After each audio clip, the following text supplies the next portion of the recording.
ডাক্তারি পরীক্ষায় প্রথম হয়েছে লাজু। সত্যিটা জেনে খুশি হলো অনুভব। সম্পূর্ণ জানতে ভিডিওটিতে একটি লাইক করে দেখতে থাকো। গল্পের শুরুতেই আমরা দেখতে পারি লাজু প্রথম দিন থেকেই শ্বশুরবাড়ির সমস্ত নিয়মকানুন মানতে শুরু করে দেয়। প্রথম দিনেই লাজু সবার জন্য চা আর সিঙ্গারা বানাতে থাকে। এরপর সুদেব বলে, সত্যি রে লাজু, তোকে দেখে আমি খুবই খুশি হয়েছি।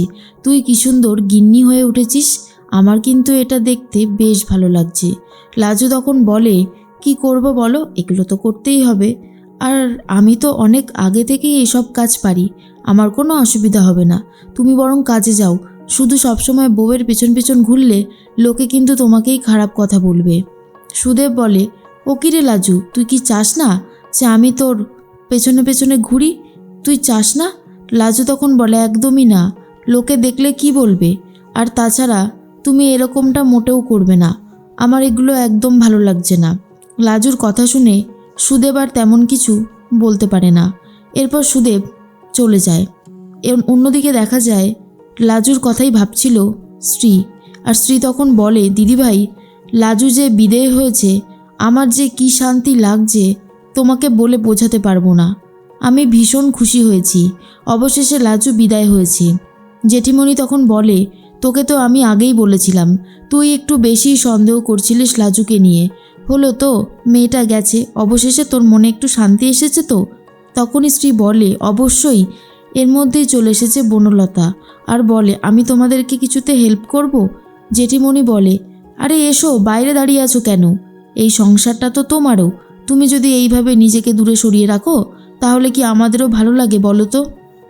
বনলতা বলে, আমার খুব ভালো লাগবে যদি আমি কিছু করতে পারি। লাজু তো তোমাদের অনেক সাহায্য করতো, বলো না কি করতো, তাহলে সেগুলো আমিও করব। এরপরেই তখনই স্ত্রী বলে, লাজুর কথা ছাড়ো, ও গেছে, ভালো হয়েছে। ও এখানে থাকলে আমি এটা কোনোভাবেই সহ্য করতে পারতাম না। ও বিদেয় হয়েছে, আমি যে কি খুশি হয়েছি তোমাকে বলে বোঝাতে পারবো না। তখন জেঠিমণি বলে, এসব কথা থাক, ও এসেছে, এক কাজ কর, ওকে চাটা দে, ও অনুভবকে দিয়ে আসুক। এর মধ্যেই লাজু তখন অন্যদিকে ব্যস্ত হয়ে রয়েছে। আর এদিকে বনলতা ভাবে অনুভবের কাছে চা দিতে সে যাবে না। স্ত্রী তখন বলে, আচ্ছা বনলতা, তোমার ঘুমটুম ঠিকঠাক হচ্ছে তো? বনলতা তখন বলে, আমার ঘুম তো ঠিকঠাকই হচ্ছে, কিন্তু অনুভবের ঘুম একদমই ভালো হচ্ছে না। আর হবেই বা কী করে, কারণ ও তো আমাকে মেনে নিতেই পারছে না আন্টি। ও না আমাকে কোনোদিনও হয়তো মেনে নিতে পারবে না। এরপরে স্ত্রী বলে, তোমার কোথাও একটা ভুল হচ্ছে বনলতা। আসলে ও তো তোমার মৃত্যুর খবরটা পেয়েছিল, তারপর থেকেই আমার ছেলেটা কেমন যেন হয়ে গেছে। তুমি ভেবো না এসব নিয়ে, একদিন দেখবে ও ঠিকই তোমার কাছে এসেছে, তোমার সাথেই ও সংসার করছে। বনলতা বলে, এই তো কালকেই লাজুকে ফিরিয়ে আনার জন্য ব্যস্ত হয়ে গিয়েছিল। বারবার করে লাজুকে বলছিল ও যেন ফিরে আসে, এখানে এসে পড়াশোনাটা করে। আর এটা শোনার পর স্ত্রী বুঝতে পেরে যায় লাজুকে ভালোবেসে ফেলেছে অনুভব। বনলতার সাথে সংসার করা এখন মুখের কথা নয়। এরপর বাড়ির কাজের লোককে দিয়ে অনুভবের ঘরে চা পাঠিয়ে দেওয়ার ব্যবস্থা করে দেয় বনলতা। বনলতা চলে যেতেই তখন স্ত্রী বলে, দেখলে তো দিদিভাই, আমি বলছি না, এই লাজু মেয়েটা এখানে থাকাকালীন আমার ছেলেটার মাথা একেবারে বিগড়ে দিয়েছে।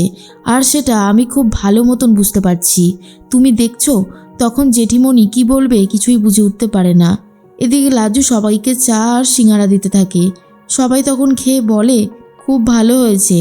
সুদেব বলে, দেখলে তো মা, এই জন্য আমি বলেছিলাম অনেক আগেই লাজুকে এই বাড়িতে নিয়ে আসতে। লাজু কত সুন্দর রান্না করে। তখনই কমলা বলে, শোনো মেয়ে, তুমি আজকে করেছো তাতে আমার কোনো আপত্তি নেই, কিন্তু আমাদের বাড়িতে এত দামি দামি খাবার হয় না রোজ, বুঝতেই তো পারছো, গরিবের সংসার বলে কথা। তখনই হারান বলে, আরে ঠিক আছে ঠিক আছে, এক আধ দিন করেছে, ইচ্ছে করছে খেতে, অত কথা বলারই বা কী আছে। তার মধ্যেই লাজুর বাবা মা এসে হঠাৎ করে হাজির হয়েছে সুদেবের বাড়িতে।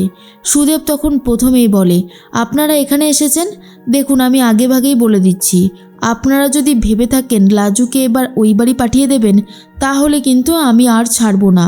ও আমার বউ, আমি যেখানে থাকবো ও সেখানে থাকবে।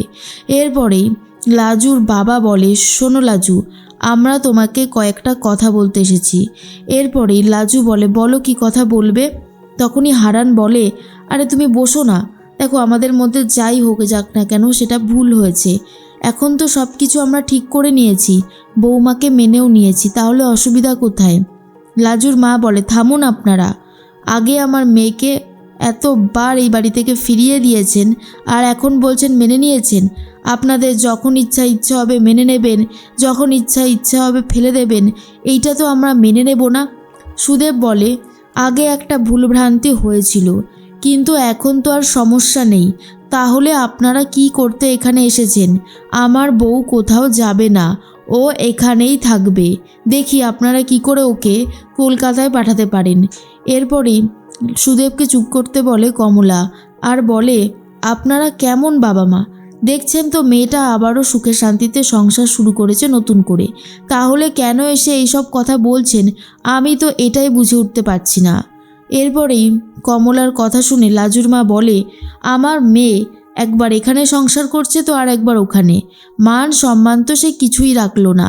আমরা তাকে এটাই বলতে এসেছি যে আমরা আরোর মুখ দেখতে চাই না, ও যেন আমাদেরকে ভুলে যায়, ওকে আমরা ত্যায্য কন্যা করলাম।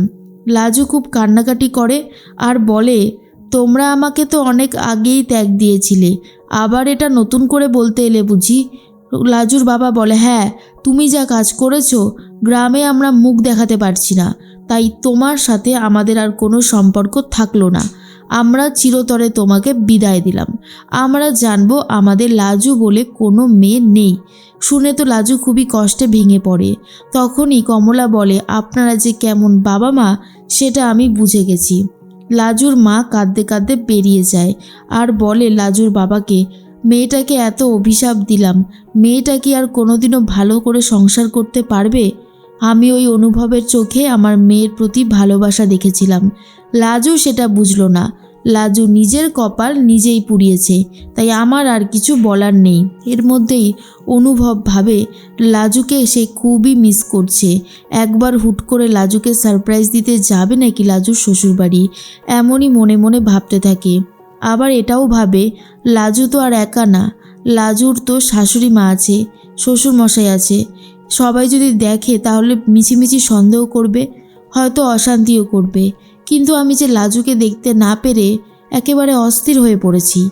অন্যদিকে লাজুর ডাক্তারি পরীক্ষার রেজাল্ট বেরিয়েছে আর লাজু একদম দারুণ রেজাল্ট করেছে। যা রেজাল্ট হয়েছে লাজুর সেটা দেখার পর অনুভব খুবই খুশি হয় আর তখনই ফোন করে লাজুকে। লাজুর শাশুড়ি মা মানে কমলা দাঁড়িয়েছিল আর জিজ্ঞেস করে, তোমাকে এতবার কে ফোন করে লাজু? বারবার ফোনটা বেজে ওঠে। এরপরেই তখনই লাজু ভাবে, খিটকেল এতবার ফোন করেছিল। খিটকেল ফোন করে জানিয়ে দেয় লাজু ঠিক কত ভালো রেজাল্ট করেছে।